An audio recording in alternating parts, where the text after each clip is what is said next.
Hey everyone, today I am very excited to bring you my review of this Palmetto State Armory PSAK GF3. This is their third generation of them. Just today I finished putting my first 1,000 rounds through this rifle. I wanted to get at least 1,000 rounds before doing any sort of formal review on it, just so I could get as much talking points as possible. Odds are this thing has several thousand more rounds in its future. But at least today we will be talking about that first 1,000. We'll be talking about my experiences with it, how reliable it was, how accurate it's been, and just the features that this thing comes with and some of the changes I've made to make this thing work a little bit better for me. So before I get too far ahead of myself, let's go ahead and run in some of the footage that's gone on over the last 1,000 rounds, and then we'll dig a little bit deeper into this rifle.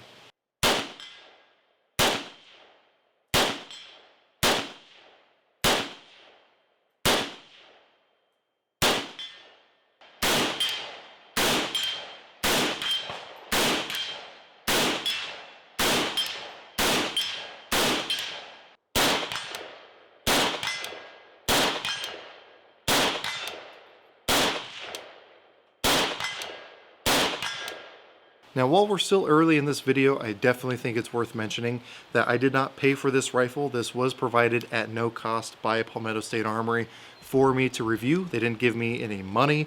They didn't give me any ammo to test with it, but they did give me the rifle to keep to be able to do this review. So I think that's absolutely worth mentioning. I don't think that that's cherry-picked based on what I've seen elsewhere online, but I do think it is something you should keep in the back of your head. And as with every other firearm review, just keep in mind that this is a sample of one, and make sure you check out as many other reviews as you can to get as complete of a data set as possible. Again, in my opinion, I don't think that has changed my perspective on this at all, but I do think it's worth you knowing before we dig too deep into my thoughts on this rifle. So with that out of the way, let's go ahead and jump on up here to what this rifle comes with. Originally, this thing had a slant brake on it, just a regular AK-47 slant brake. I went ahead and swapped it out for the Krebs Custom flash hider. This is a 4-prong flash hider, and I'm sure you'll hear its wondrous ring as you see the shooting footage throughout this video. But I had to change that out basically because of the recoil impulse and how that worked with the furniture on here. I'll dig a little bit deeper into that later, but just so you know, it does come with a slant brake. Right now I have the Krebs 4-prong flash hider. Hopefully this wind isn't too bad. There's some pretty ominous clouds coming behind me, so I'm just going to try to power through as best I can. We have a standard front post up here, front sight block. It is pinned in there as it should be, and it does have the retention methods to be able to put a cleaning rod in there, so that's always good. Did have to drift that front sight just a little bit to get it really on at 100 yards, but not too much, and we're definitely not maxed out in either direction, which is a good thing. Moving back, we have our angled gas block here, not a 90-degree gas block, and again, you can see not only does it have the allocation for a cleaning rod, but it does have a bayonet lug. So if you had an AK-47 bayonet you wanted to attach to this thing, you can. And again, definitely something that's appreciated compared to some of the other options American made on the market. Moving back, this one came with the Magpul Furniture. So we have the Magpul standard length handguard up here, which means that we have retained our sling swivel or sling loop up here on the handguard retainer plate. I like having those when I can, but if you want the longer ones, that's usually not something you get, but it did come standard with this Magpul Furniture. Most of the models they have that I've seen do come with this furniture, so just throwing that out there. It is M-LOK compatible, and that's always a good thing.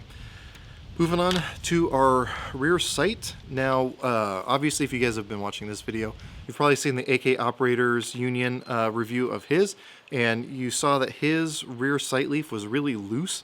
That has not been an issue with mine. I think that's probably something that they, after seeing that in that early video, they probably just said, hey, we're going to make sure that that's not an issue anymore. So this is really positive. Don't have an issue with it bouncing around at all. It is graduated out to 800 yards or meters. I'm not actually sure whether these are in yards or meters. It does have the little Cyrillic, I think that's the P. It does look like a upside down U to us Americans, but I believe that's the Cyrillic P for your close range, and then it has 100 yard graduations out to 800. Moving on back, you can see that this is a stamped receiver, and just FYI, this is the Magpul 30 round magazine that it comes with. Really appreciate that it comes with a Magpul mag and not some others out there. So it is stamped, as you can tell from the little magwell dimple and the rivets. And I can say again, sample of one, these rivets look really, really good. Not perfect, but I can't see light underneath any of them, and nowhere is it really crimping in on that receiver. Really, honestly, just about as good as you can get on a stamped receiver AK for what that's worth. There is one little weird thing with the rivets, and that is on the sight rail here, which it's worth mentioning, might as well do it now. It does come with an AK sight rail, which is much appreciated by me, considering I like to mount optics back here, as you've probably seen in some shooting footage. This rear rivet seems to be making contact with my optic mount, which, just FYI, I'm running a Midwest Industries optic mount, and it does seem to be rubbing. I can see it making marks on there, and from some commenters I've seen before, they've had issues where they cannot mount an optic because that rivet is sticking out too far. So really, that's the only weird thing as far as rivets go. All the ones for the trigger guard are perfect, and everywhere else, it's all good stuff there. You will probably notice that it does have 3 safety positions. It's up. There's a technically automatic and then semi-automatic, or I forget which orientation they're in. It's all semi-automatic. This rifle is 100% semi-automatic. No matter what position it's in, it's semi-automatic. It's just, that's the first position that it can clear with that safety.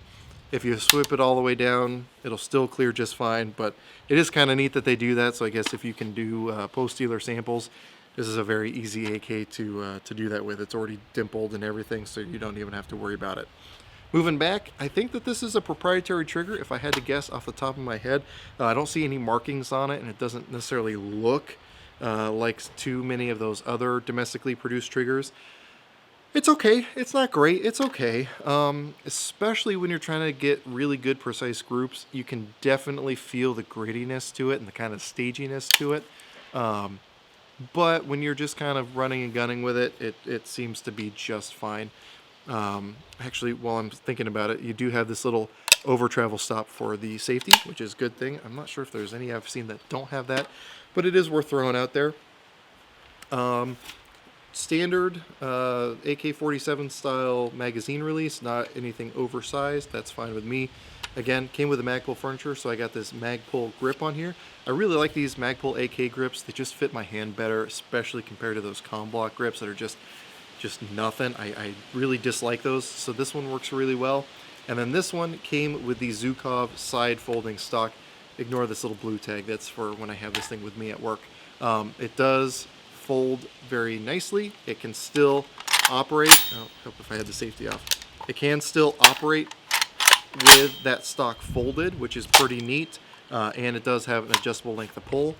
So that's all good. The biggest thing that I don't like about this is Magpul is very, very stingy with their QD slots, to where they'll give you a hole for one, but they won't actually make it so you can use any QDs unless you buy their little sockets to drop in there. Magpul, come on.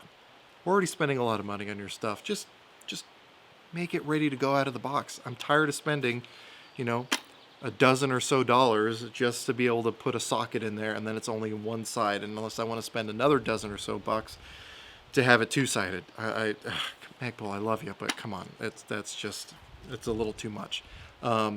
So that's pretty much all of the stuff on the outside here. I'm not sure if I missed anything on the exterior of this. Oh, the safety is just a bare, you know, basic safety. It doesn't have any notch to lock open. It doesn't have a ridge to be able to activate it or swipe it off easily, but it works just fine using it in the traditional style. So with that out of the way, let's do some more shooting, and then we'll talk about the internals on this rifle.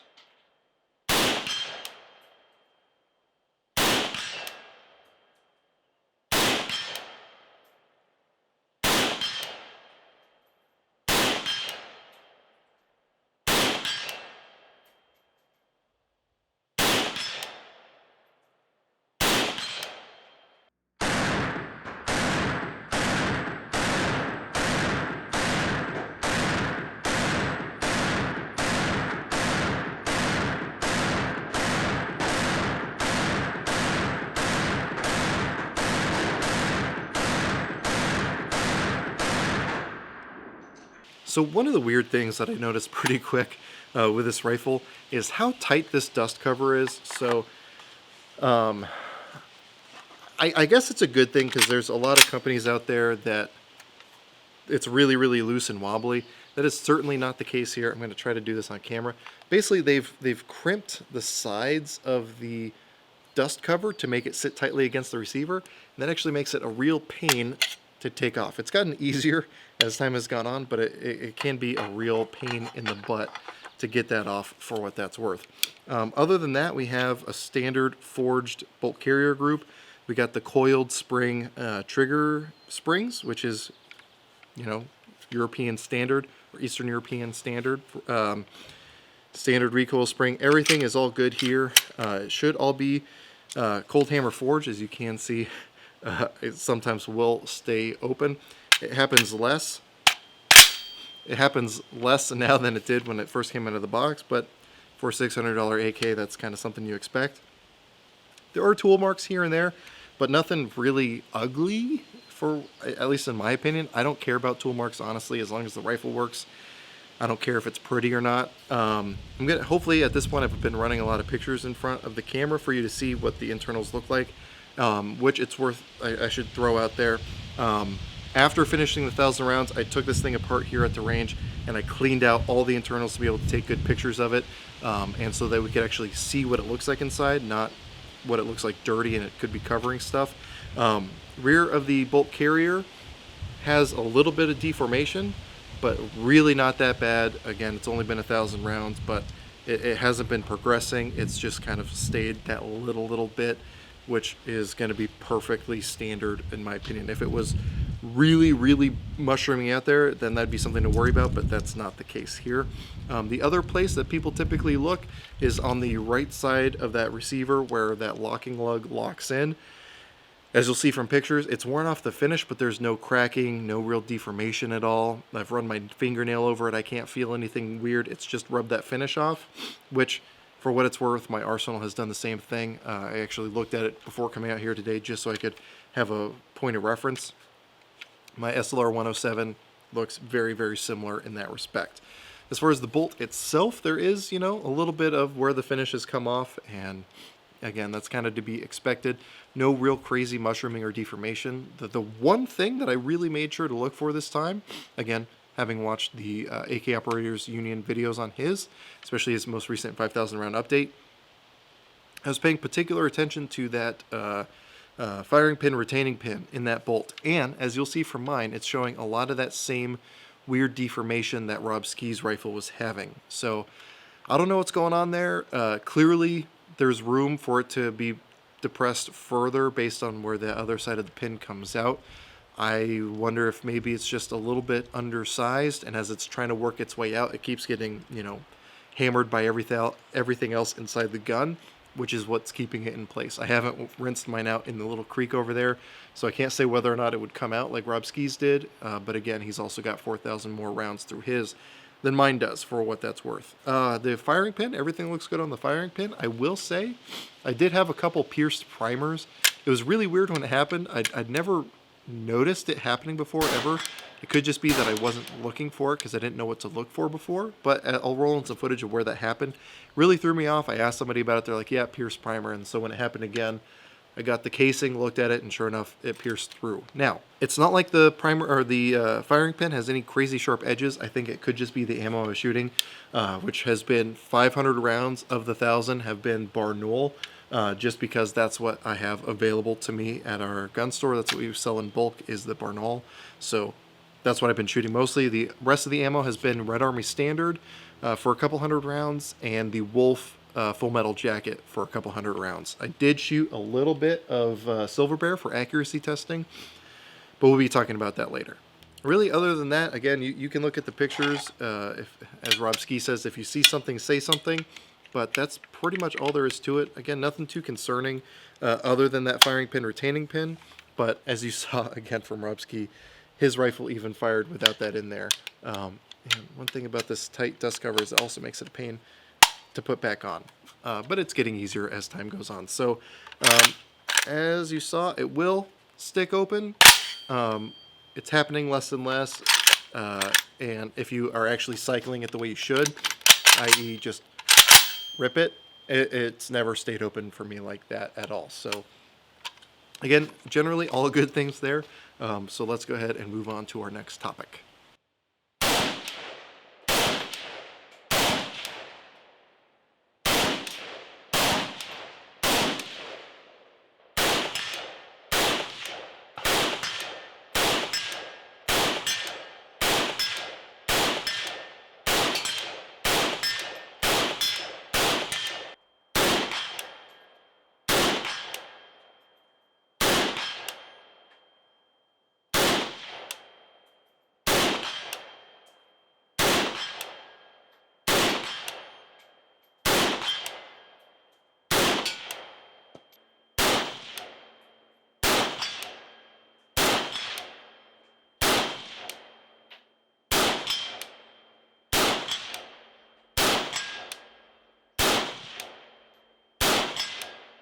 So one thing I know a lot of you are going to wonder is how reliable this is with different types of magazines.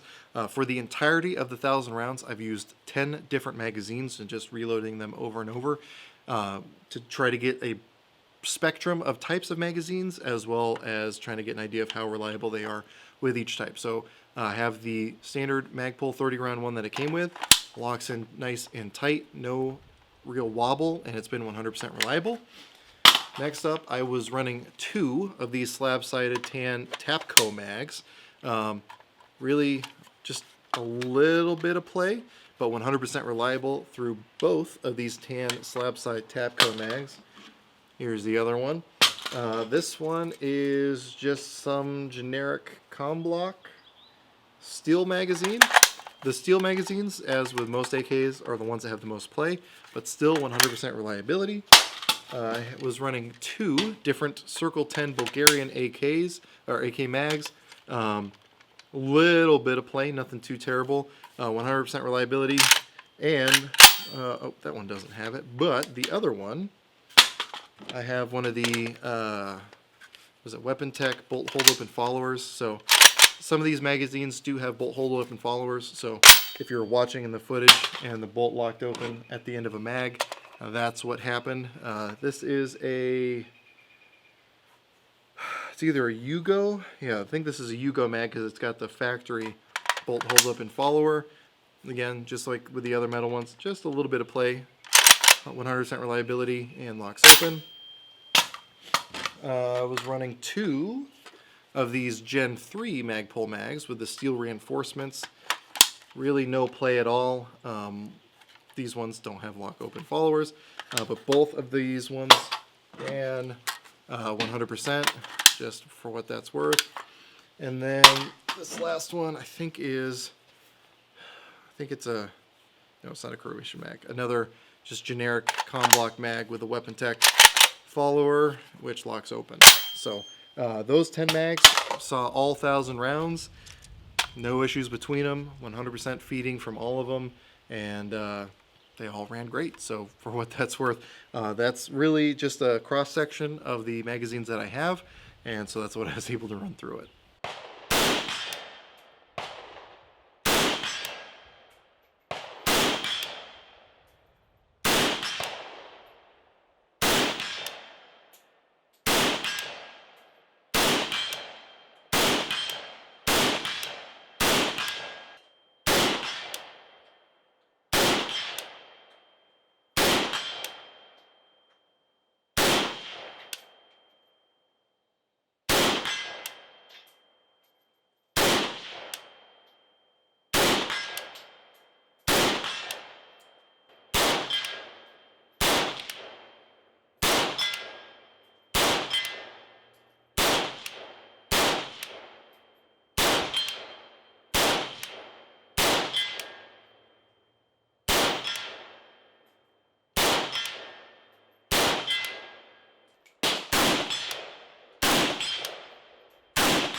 So let's go ahead and talk about the accuracy on this rifle. Now, the first thing I did after taking it out of the box, was coming to the range, and I shot some 123 grain Wolf Full Metal Jacket through it. And with the exception of one flyer, I was getting about a 2 MOA group with iron sights, which for me is pretty impressive. Now again, I was only shooting at 25 yards, so that's a 2 MOA equivalent. But I haven't really been able to reproduce that ever since. Now, the groups I'm going to show you are just what I shot today. I was shooting it with the Primary Arms Cyclops, the 1 power prism sight that they have. Really, really like it. It's been excellent for shooting at 100 yards on steel, but not necessarily the most precise thing to be aiming with. If I'd had a little bit of magnification, this could be different, but nonetheless, this is what we shot today. So that's what you're going to see today. And I have measured them roughly, so I can give you a rough idea of what the MOA equivalent would be. So first up here, we have a group of the Barnaul 5-round group. This is right around 1 inch, which is a 4 MOA equivalent because we were shooting these at 25 yards. Same thing with the Silver Bear here. It was a little bit tighter. If I hadn't had that one flyer, it would have been pretty decent, probably closer to 3 MOA. Down here, we had the Red Army Standard. Again, a pretty decent 4-shot cluster, and then one that opened it up to a little bit bigger, closer to 5 MOA. And then down here, we have the Wolf Full Metal Jacket. Again, not a terrible group, but still not great. All of these, with the exception of the Red Army Standard, were about 1 inch center to center, which again is about 4 MOA. Not terrible, not great. Again, if I'd had a nicer shooting position or a little bit of magnification, that probably would have helped. But again, that's what we got today. What I went ahead and did is, because I'd gotten such a nice group right out of the box, I wanted to see if maybe swabbing that barrel might have helped. So I ran a bore snake through it with about 100 rounds left before that final 1,000. So I had around 900 rounds. And then I shot more groups, and let's show you what those looked like. So once again, up here we have the Barnaul. Ignore these 5. These are 5 that I did after shooting, I believe it was 90 rounds at a pretty reasonable clip at 100 yards. I went ahead just to see how it would shoot hot. I then shot these 5 with the iron sights. Not great, not terrible. That's the iron sights. Down here are the, after I let it cool down and then swabbed the barrel, what I shot with the prism sight. This kind of opened up quite a bit. I have 2 really tight here, 3 really tight here, but not a great group overall. The Silver Bear, this is probably the best group I shot all day. This is just under 1 inch center to center. Down here, once again, the Red Army Standard. Nice tight cluster, but opened it up. And then over here we have the Wolf, which has a really nice 3-shot cluster right here, and then opened it up a little bit. So I would say if you're a better shooter than I am and can eliminate some of those flyers, which this is all steel cased, not great quality consistency ammo. Not bad, but not great. You're looking at about 3 to 4 MOA. If you have a little bit of magnification and maybe ammo your gun likes better, you could probably get about that too that I got straight out of the box. But I would feel comfortable saying it's a 3 to 4 MOA gun, which for an AK is perfectly serviceable in my opinion.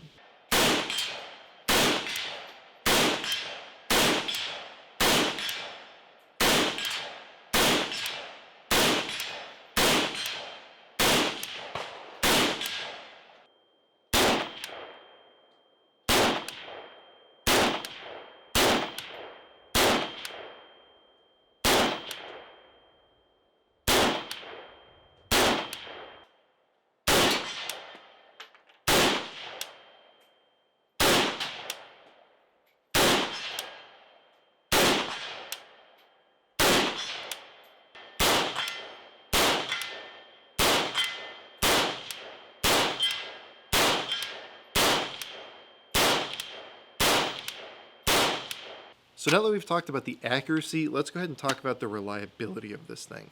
So far, again, through the first 1,000 rounds, I've had no major issues with the reliability of this rifle. I haven't had any failures to feed, any failures to extract, any stovepipes, anything crazy like that.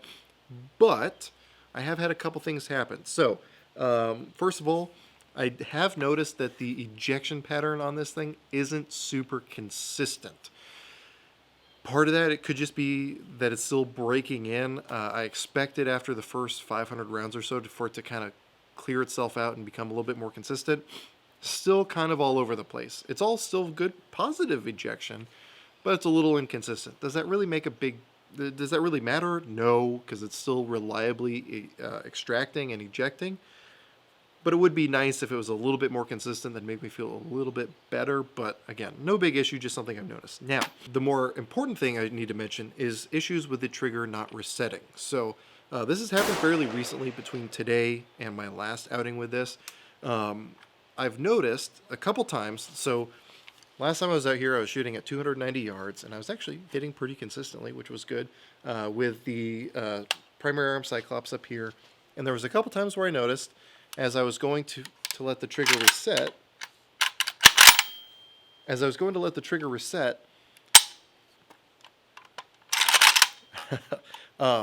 it didn't really want to go back. As you could hear that click there, that's what it should do.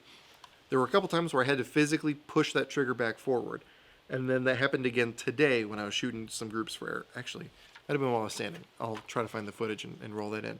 But it has had a couple times where it hasn't reset. Now, in that 1,000 rounds, again, it's only been here recently. And that's maybe happened 5 or 6 times in total. That's over the last 400 or so rounds, because I did just over 300 rounds today. So that plus what I was shooting last time I was out here. Not terrible for 6, just where I had to push that trigger forward in about 400 rounds. Could it be getting worse? Possibly. And that's something I will keep my eye on as I continue to increase the round count on this. But that is something I thought I should mention. But again, outside of that, no real function issues or reliability issues other than that trigger. So that is a good thing. And again, something else I'm going to keep my eye on is that firing pin retaining pin, as I've already mentioned to you guys.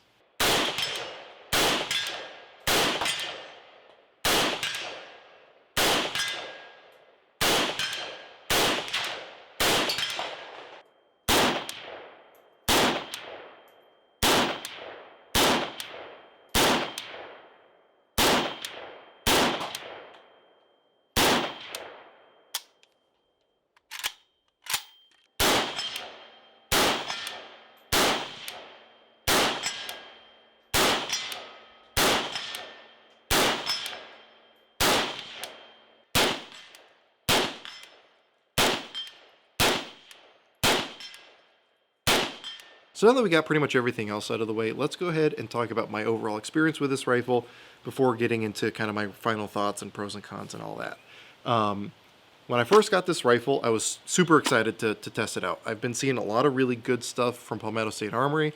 They've been really increasing the amount of competition in both ARs and AKs in the market here in the US. And I've heard good things about these rifles. I'd seen good things about these rifles, and even with, you know, a couple issues here or there, even the previous generation of AKs from them. So seeing an American-produced rifle at this price range was really, really interesting to me. I think it could have potentially been a really good way to get new shooters into the AK market. So I wanted to find out for myself. And as I said, it came with that slant brake, and the first magazine I put through this gun, I noticed that this stock just punched the hell out of my face while I was shooting it. Like every single time I'd shoot it, it would just like punch me in the cheek. And it got to the point where it was legitimately uncomfortable to use, and I didn't want to shoot it. I'll roll in some footage from those early mag dumps or firing sessions where you can see it just popping my ear protection off, and it was doing the same thing to my friend Christian when he was shooting it. It was just not a pleasant shooting experience with this. And I think I want to attribute that to 2 things. First of all,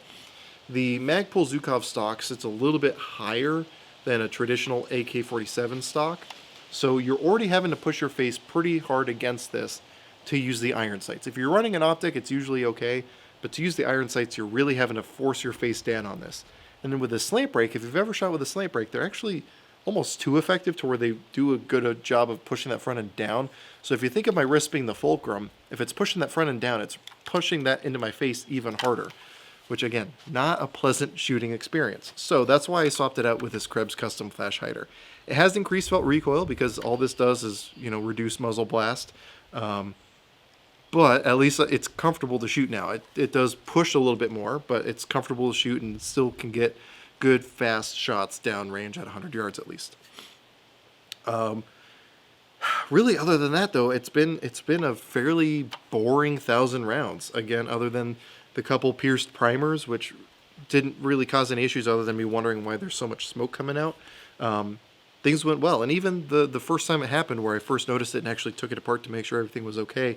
If you watch the footage of that one, that shot even still hit steel, so it wasn't, you know, taking too much energy out of that round for it to not hit my intended target at 100 yards. And then, like I said too, this thing has been hitting reliably once I figured out my hold at 290 yards at our gong down here at that 200-yard range, which unfortunately I didn't have my downrange camera for it, but you can still hear it. It's kind of dull because the steel target we have out there is now just resting up against the tire as the bottom part of it, so it doesn't have a chance to really ring or swing, but you still can hear it making impacts out there. And that was a really good thing to see with this rifle, with that 1X Prism sight. Getting good, consistent hits at 290 yards was pretty reassuring. This has also been my first time running this Magpul Zukov stock, so it's been a good way for me to test that. So that's been interesting, having that adjustable length of pull in an AK. I'm not used to having that. But other than that, it's just been a really boringly reliable, boringly consistent AK-47, which honestly is exactly what I want, especially from something made here in the US. As you guys know, if you've been watching my channel, one of my earliest reviews, one of my earliest firearm reviews especially, was the Century Arms RAS-47. And if you've been following the AK market, you can probably predict how that went. It actually went pretty well for me overall, but after seeing what was going on the market, I just really lost confidence in it and ended up getting rid of it, and I was just running my Arsenal SLR 107, which obviously has been really good to go. But that's out of the price range for most people, and they're largely not available here in the US. So that's not really something I want to be able to tell people to rely on. And now seeing a sub $600 gun being made here in America with a forged front trunnion, forged bolt and carrier, that just makes me feel really good. And now, having gone through my first 1,000 rounds, largely issue-free and, again, boringly reliable and consistent, it makes me feel really good. Now, again, I only have 1,000 rounds through it. If you watch Robski's video, he's up to 5,000 rounds on his. He just posted his update here recently. So definitely take that into consideration. Watch other reviews out there. But man, I really have been very pleased with how this thing has done. But even though I really want to run the round count up on it, I do now have a new AK. If you guys are patrons, you've already seen it. But I have a Century Arms Visca in for testing. And I want to get that also to 1,000 rounds before I start really upping the round count on this one even more. But, you know, it'll happen eventually. I just want to also get that Visca up to 1,000 before I push this past its first 1,000 for what that's worth. But, yeah, guys, I really don't know what else to say other than I'm really happy with it. So I guess to get into pros and cons, pros, made here in the U.S. I know a lot of people really like that aspect of it, although generally speaking that hasn't always been a good thing for the AK market. Other pros, it is very affordable. Again, usually, no matter how you find it configured from Palmetto State Armory, they are $5.99 or less. Now, granted, you have shipping and transfers and all that, but that's a very, very good value for an AK configured like this, especially with like the Zukov stock. These alone are usually over $100. So the fact that you can get an entire rifle like this, sans flash hider, is a really, really awesome thing at $600. And again, it has the sight rail too, which some other options do not have. So you're getting a really good deal for imports right now. I know there's the just get a Wasser 10. Good luck finding a Wasser 10 for under $700 these days. It's just not something that can happen because everyone's been saying just get a Wasser, so that's driven the price up on the market, supply and demand and all that fun stuff. So people have been saying, well, where's a cheap AK that I can get? Where's a cheap AK I can get? This, so far for me, is that AK. Again, has it been 100%? No, I have had those trigger reset issues, and I am having to be watchful of that firing pin retaining pin, but those are relatively minor things for a largely uneventful 1,000 rounds, and I expect it based on the wear patterns I'm seeing. Nothing really crazy happening. Now, I know some of you are going to say, well, what about Headspace? So The very first thing I did with this rifle, while I was still waiting for my background check to clear, I got a no-go gauge, and I had ordered it previously. And while I was still in the gun store, I ran that no-go gauge in there, and it was perfect.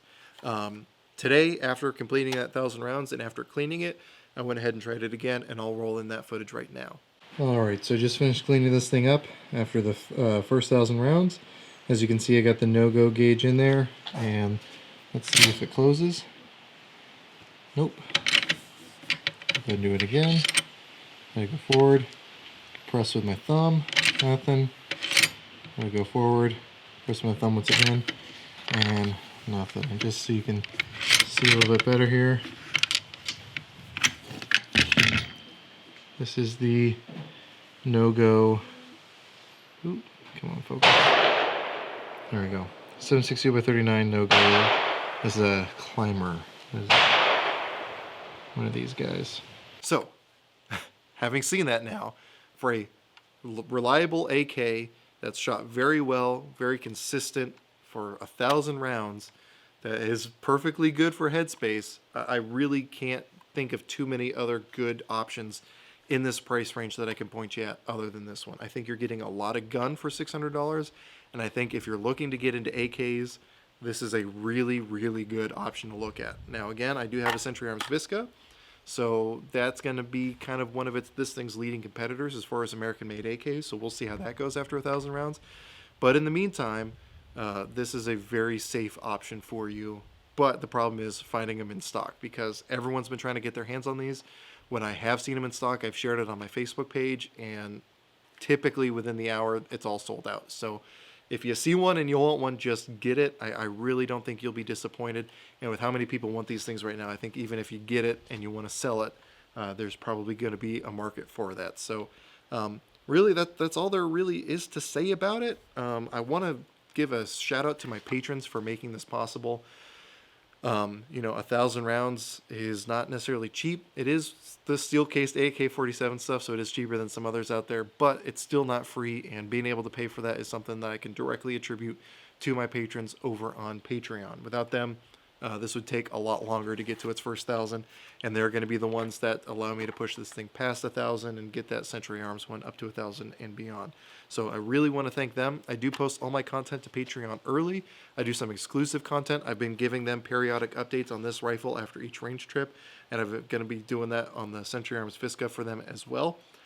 We do live streams. We have a Discord server, so we can have a little bit more direct interaction. So all really cool things that I have special for my patrons, because they do contribute so much to this channel to be able to make videos like this one possible. I do want to thank Palmetto State Armory for being willing to send one of these out.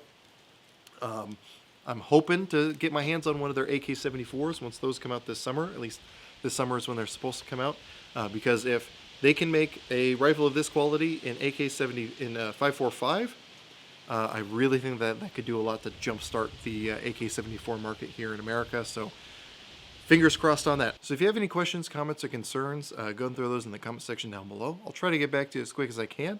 But anyway, with all that said, as always, I hope you got something out of this video, and I really appreciate you watching. It is M-Lock.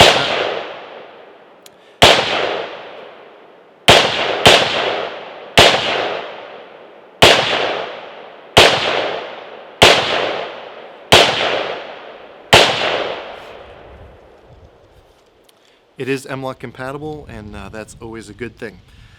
Moving on to our rear sight. Now, obviously, if you guys have been watching this video, you've probably seen the AK operators.